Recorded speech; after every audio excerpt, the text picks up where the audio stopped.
Ban చేయని చెప్తున్నా. ఒక అమ్మకి అబ్బకు పుట్టింటే కళ్యాణ్ అన్న ఒకసారి సీఎం అయితే నా గొంతు కోసుకుంటా. పవన్ కళ్యాణ్ గారు ఏదో చెరువు కబ్జా చేశారని బాగా ట్రోల్స్ వస్తున్నాయి, దాని గురించి మీ కామెంట్ ఏంటండి? ఇప్పుడు ఇంకా బూత్ మాట్లాడాల్సిన పరిస్థితి వచ్చింది.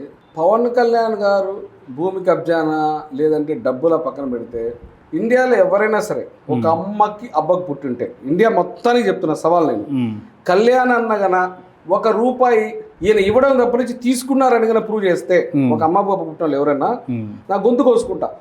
ఓకే, ఆ గొంతు కోసుకుంటా. వీళ్ళు ఏదో వీళ్ళ పర్సనల్ ఇమేజ్ని పెంచుకోవడానికి తప్పనిచ్చి ఇంకా అట్లాంటి నాకు ఇంకా ఎంతకంటే బూతికి నేను మాట్లాడలేను కదా.